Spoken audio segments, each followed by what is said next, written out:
Esperanza luchó incansablemente por mantener una buena relación con su suegra, pero sus esfuerzos resultaron inútiles. Durante 2 años había soportado esta situación. La mujer la maltrataba deliberadamente, con malicia y hasta con cierto placer.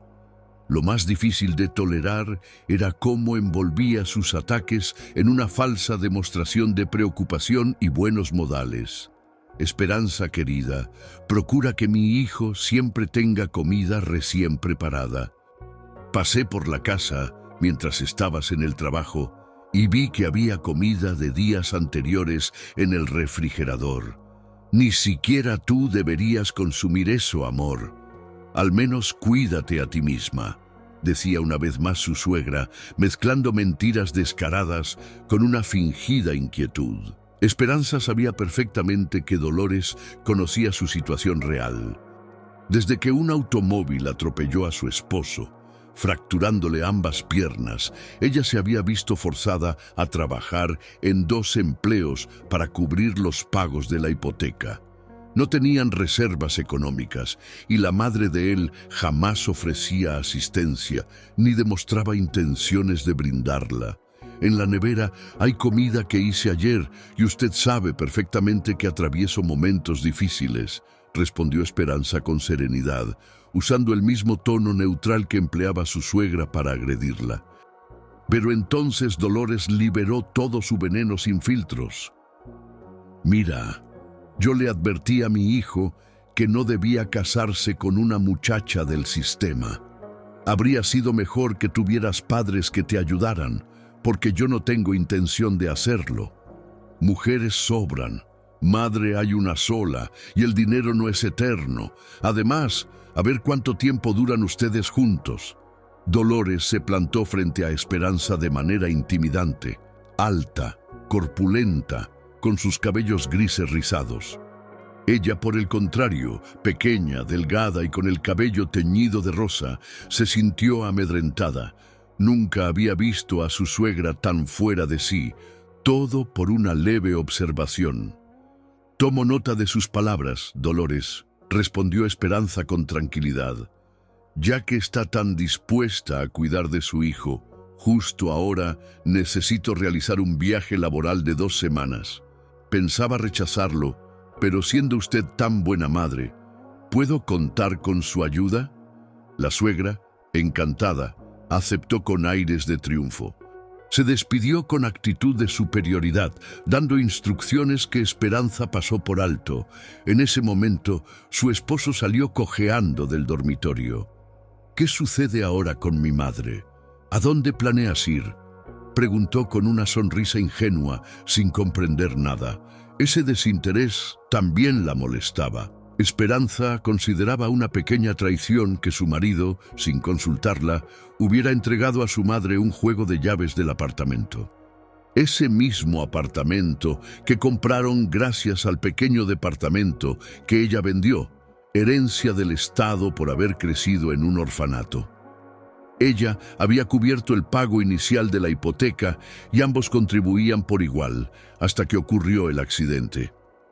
Desde entonces, ella sola cargaba con todo y además estaba embarazada de 3 meses.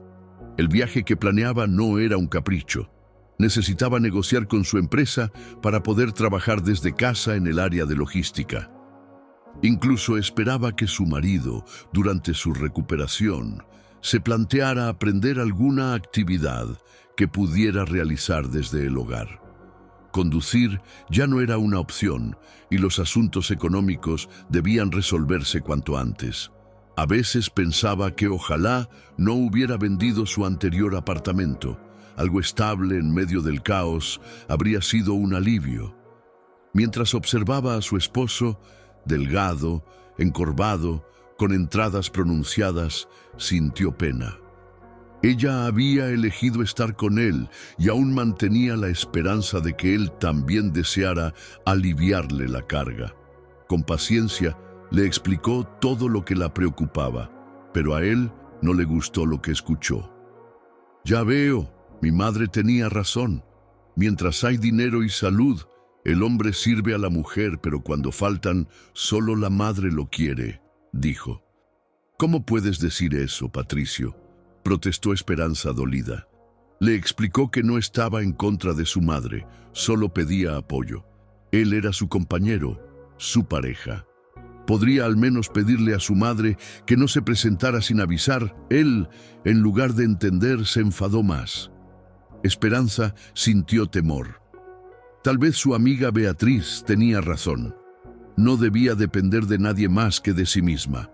Ambas crecieron juntas en un orfanato.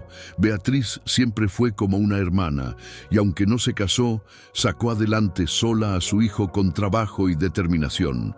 Ella la había advertido años atrás: no vendas tu apartamento, no te cases tan deprisa. Esperanza entonces pensó que Beatriz exageraba, que había que confiar en el hombre que amas, sino para qué estar con él. Pero la vida ya empezaba a darle la razón a su amiga. A Beatriz no le guardó rencor por sus advertencias. Al contrario, fue ella quien la ayudó a conseguir trabajo cuando más lo necesitó. Esperanza conoció a Patricio cuando trabajaba como operadora en una empresa de transporte. Él era uno de los conductores y comenzó a cortejarla con gestos amables y palabras dulces. Ella tenía 25 años y pensaba que ya se le estaba pasando el tiempo. Aceptó su atención sin examinar demasiado los detalles. Patricio había comenzado una carrera de finanzas, pero la abandonó en cuarto curso. A ella no le importó. No buscaba títulos, sino estabilidad y cariño. Con el tiempo se dio cuenta de que Patricio era muy influenciable, especialmente por su madre. Era un hombre tranquilo, educado, pero incapaz de tomar decisiones si había una figura dominante cerca. La primera señal clara de su falta de responsabilidad ocurrió antes del matrimonio. Llevó a un conocido a dormir al trabajo sin permiso. A la mañana siguiente desapareció dinero, y aunque Esperanza sabía que había cerrado la oficina, Patricio mintió diciendo que había quedado abierta. Cuando el jefe se enfadó, Patricio se encogió de hombros. Esperanza, no te pongas así. Seguro encuentras otro trabajo. ¿Para qué cargamos los dos con esto? Ella pagó lo que faltaba de su bolsillo, no lo delató y decidió alejarse. Pero él volvió 2 meses después con una disculpa y una 10ª parte del dinero. Le llevó flores, se mostró arrepentido y Esperanza lo perdonó. No se lo recordó más. Pensó, todos cometen errores. Pero lo que vino después fue peor. Al casarse, acordaron que Esperanza vendería su pequeño apartamento para cubrir parte de la hipoteca y que la madre de Patricio pondría dinero para que él también aportara. Patricio le aseguró que su madre estaba de acuerdo, pero en el último momento dijo: mi madre no puede dar el dinero ahora, tiene que operarse y ya le pasé mi parte de la propiedad a su nombre. La supuesta operación nunca ocurrió y el dinero tampoco. Aún así, Esperanza quiso creer que Patricio fue tan víctima como ella, pero la realidad era más dura. Su suegra simplemente se salió con la suya y él no movió un dedo. Con los meses, Patricio se volvió celoso. Desde que estaba convaleciente, no dejaba de insinuar que Esperanza tenía amantes cada vez que salía por trabajo. Incluso una vez, Esperanza escuchó a su suegra susurrar con él en la cocina: «Y el niño es tuyo». El estruendo de una taza rota interrumpió el susurro. Esperanza se quedó paralizada, esperando que su marido reaccionara, que pusiera a su madre en su lugar. Pero Patricio solo dijo: «Bueno, ya veremos cuando nazca. Si hace falta, se hace una prueba de paternidad. Total, la hipoteca la paga ella. Yo casi no tengo nada ahí». A Esperanza le dio un vuelco el corazón. Comprendió con un nudo en la garganta que su marido la veía como un recurso temporal, que estaba haciendo cálculos como quien aprovecha una oferta con fecha de caducidad. Sintió que vivía con un extraño, alguien incapaz de protegerla o valorar lo que hacía por los dos. Ella necesitaba ese viaje y lo dijo con firmeza. Patricio, mañana me voy. Tu madre ha dicho que te cuidará. Cuando vuelva, hablaremos. Él respondió con desprecio. Veo que ya no tienes en cuenta mi opinión. Está claro, te vas a convertir en otra madre soltera con el paquete. Esperanza lo miró y por primera vez no vio al hombre con quien había querido compartir su vida, sino a un extraño resentido, cargado de amargura. Aún así, intentó convencerse de que tal vez solo estaban pasando por un mal momento, que todo mejoraría si podía pensar con claridad lejos de ahí. Decidió adelantar el viaje y se fue a casa de Beatriz. No dijo que aún no salía el tren, solo necesitaba respirar. Durante esos 2 días recibió llamadas de su suegra y de su marido. Fingió que ya había llegado a destino y todo iba bien. Patricio sonaba extrañamente alegre, Dolores también, casi dulce, tanto que Esperanza llegó a dudar de sí misma.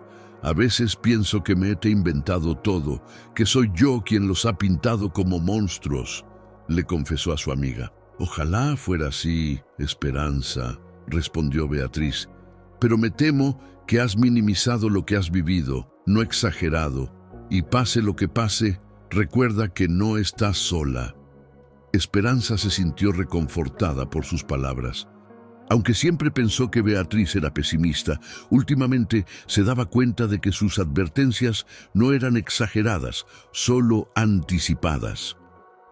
Faltando más de 1 hora para que saliera el tren, Esperanza se sentó en una sala de espera de la estación con unas gafas de sol y una revista. Entonces oyó una voz conocida. Era Dolores hablando por teléfono. Sí, hijo, ya estoy en la estación. En cuanto llegue, hablo con Ricardo y recojo el dinero. Nos vendrá bien después del divorcio. Esperanza se quedó helada. Esa era su suegra. Estaba justo ahí, a unos metros, sin verla. Fue como si el universo la pusiera frente a una verdad imposible de seguir ignorando.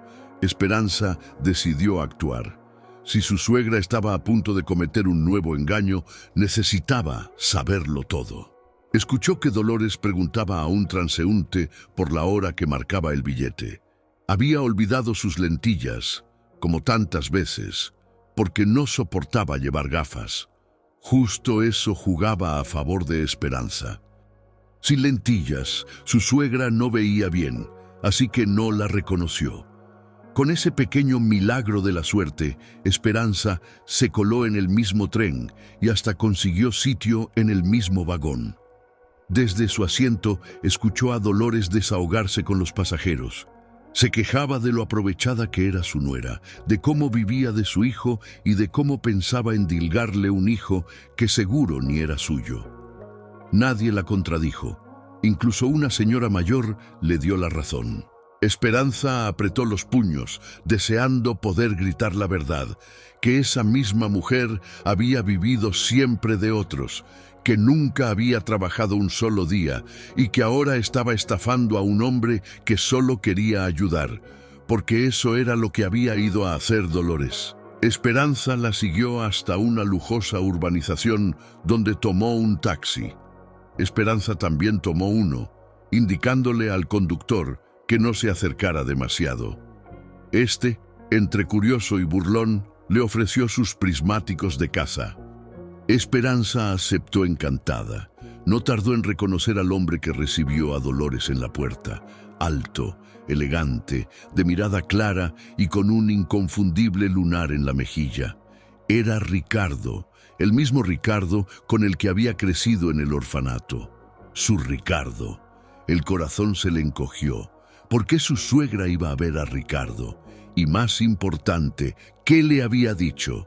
Con los prismáticos pudo ver cómo Ricardo le entregaba un sobre a Dolores. Discutieron brevemente antes de que él se marchara visiblemente molesto. Dolores se fue poco después en el coche de un chofer. Esperanza entonces decidió que no podía quedarse de brazos cruzados. Llamó al portero de la urbanización. Busco a Ricardo, dile que le llama Esperanza. Crecimos juntos en un orfanato. Poco después, Ricardo apareció. Su sorpresa fue tan genuina que Esperanza sintió un nudo en la garganta.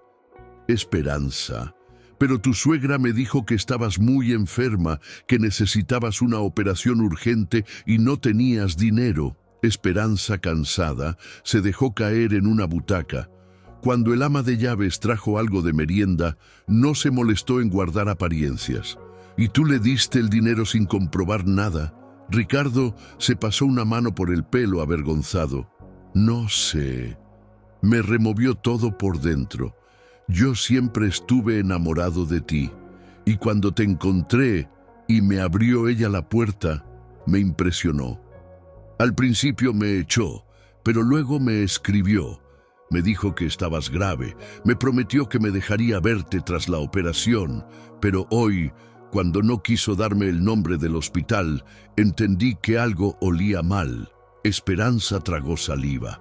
Lo peor era saber que su propio marido, Patricio, también estaba implicado en la mentira. Que vendieron una historia falsa para sacarle dinero a alguien que solo quería ayudar. No sé cómo voy a devolverte todo esto, dijo entre lágrimas. No quiero que pienses que vine a manipularte o aprovecharme. Esperanza le interrumpió con dulzura. No quiero que me devuelvas nada. Yo trabajo con mi madre, soy su apoderado. Esto es lo que hago, y tú no has hecho nada malo. En ese momento, una voz femenina los interrumpió desde el fondo de la sala. ¿Y por qué tienes a la invitada aquí? Seguro que está agotada, ya tiene lista su habitación. Era una mujer mayor, menuda, en silla de ruedas, pero con una presencia imponente. Esperanza lo supo de inmediato. Era la madre de Ricardo, esa mujer fuerte de la que él hablaba cuando eran niños, la que se levantó de una silla de hospital para criar sola a su hijo y luego sacar adelante el negocio de su padre. Encantada, señora, susurró Esperanza turbada. Escucha, querida, dijo la mujer con una sonrisa serena pero firme. No vas a resolver tu vida en una estación de tren. Llama a tu jefe, inventa una excusa y quédate unos días. No vas a estar sola. A veces hay que parar para decidir bien. Aquí estás a salvo. Esperanza, que había entrado en esa casa con vergüenza y miedo, sintió por primera vez en mucho tiempo una paz inesperada. Aceptó quedarse. Esa noche durmió profundamente sin sobresaltos. Al despertar, no sabía aún que lo peor estaba por venir. Una semana después, Esperanza regresó a su casa, o eso pensaba. Al intentar abrir la puerta, descubrió que alguien había cambiado la cerradura. No se sorprendió. Solo llamó al teléfono de Patricio. Quien respondió fue Dolores. Deja de molestar a mi hijo. Se va a divorciar de ti. Y por supuesto, pagaremos la hipoteca después del reparto de bienes, claro, dijo con tono cínico. ¿Patricio no quiere decirme esto a la cara? Después de unos segundos de silencio y ruidos al fondo, por fin escuchó la voz de su marido, temblorosa, insegura, pero presente. Esperanza, ya no te quiero. Me cuesta decírtelo así, pero... ¿Y nuestro hijo? ¿Y mi parte de la hipoteca? Yo puse la mitad del dinero. Bueno, cuando nazca el niño ya veremos. Y habla con mi madre lo del piso. Yo no estoy bien, no quiero estresarme, balbuceó Patricio.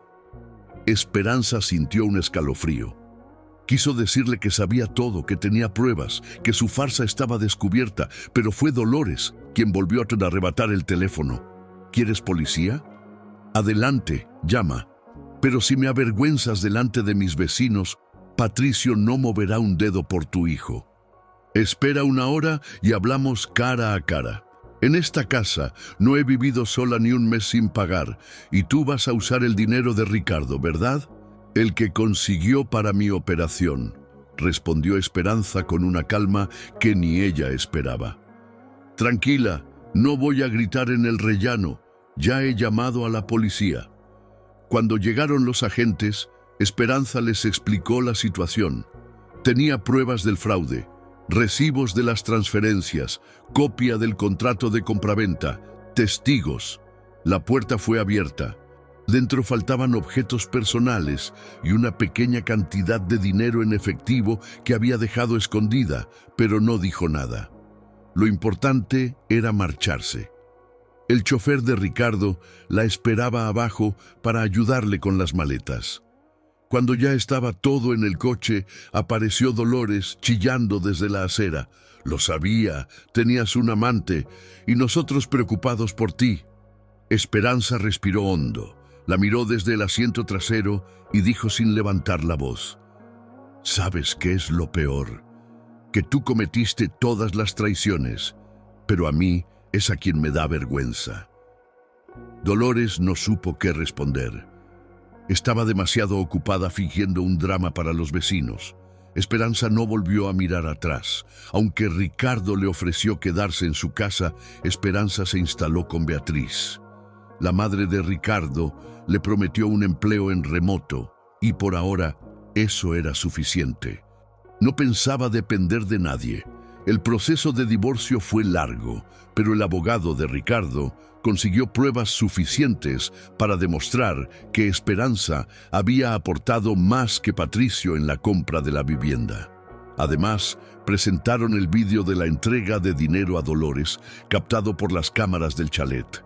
La devolución fue obligatoria. En su momento, Esperanza dio a luz a una preciosa niña. No se molestó en discutir con su ex, quien decidió que si no estaba claro que era su hija, no pagaría ni un céntimo. A Esperanza no le importó. Había pasado página. Cuando te cases con Ricardo será más fácil criarla sin tener que pedir permiso a nadie para viajar o decidir sobre su vida, le dijo Beatriz. Olvida a ese hombre como él te borró de su vida. Haz tú lo mismo. Beatriz por fin también había encontrado estabilidad. Tras muchas idas y venidas, volvió con el padre de su hijo, con quien ahora planeaba casarse. Ella se había vuelto prudente, exigente, pero cuando estuvo segura de su amor, se entregó sin miedo. Esperanza le decía con una sonrisa: «Ya sufriste bastante. ¿Por qué no pruebas ahora a ser feliz?». Esperanza sonreía con timidez. No era fácil confiar de nuevo. No quería parecer una oportunista que colgaba sus problemas a un hombre bueno. Pero también entendía que no todas las historias felices empezaban limpias. A veces el amor llegaba para recomponer lo roto, no para evitar que se rompiera. Y el pronóstico de Beatriz, esta vez, fue positivo y se cumplió. Un año después, Esperanza y Ricardo se casaron. No fue una boda lujosa ni multitudinaria, pero sí sincera. Se instalaron en un piso propio, sin lujos, pero lleno de calma. Poco tiempo después, Esperanza dio a luz a un niño y la pequeña tuvo un hermanito con quien compartir su nueva vida. ¿No preferís vivir en mi casa?, preguntaba a veces la madre de Ricardo. «Gracias, mamá, pero queremos nuestro espacio», decía él con dulzura. «Además, la visitamos todas las semanas», añadía Esperanza abrazándolo. «Y así tiene tiempo para echar de menos a los nietos». Había armonía, había respeto, había amor y, sobre todo, había paz. Mientras tanto, del otro lado, la historia no había tenido un final tan feliz. Patricio no volvió a trabajar, ni siquiera después de quitarse el yeso. Empezó a beber, a frecuentar malas compañías. Un día, en una de sus borracheras, causó un incendio en la casa de su madre. Dolores perdió casi todos sus ahorros y tuvo que alquilar su vivienda para poder vivir con su hijo y vigilarlo a diario. Ya no tenía autoridad sobre él. Patricio era agresivo, desagradecido, incapaz de asumir su responsabilidad. La insultaba, le robaba, la culpaba de haberle arruinado la vida. Y sí, intentó volver a contactar con Esperanza una vez. Incluso se presentó en la puerta del edificio donde vivía la madre de Ricardo, pero no le abrieron. Esperanza ya no era la misma mujer. No dudó, no tembló, no sintió culpa. Había necesitado tocar fondo para entender su propio valor, para comprender que el amor no se suplica, que el respeto no se negocia y que la dignidad no se comparte con quien la pisotea. Ahora, cuando recordaba aquella vida con Patricio, le parecía lejana, como una pesadilla de la que por fin había despertado. No lo odiaba, no sentía rencor, solo un profundo alivio por haber salido a tiempo y una gratitud inmensa hacia quienes la habían sostenido cuando más lo necesitaba. Porque sí se puede empezar de nuevo, se puede recomponer el alma rota y volver a confiar. A veces, para equilibrar tanto dolor, la vida te permite saborear la felicidad con una intensidad distinta. No es un premio ni un milagro, es justicia.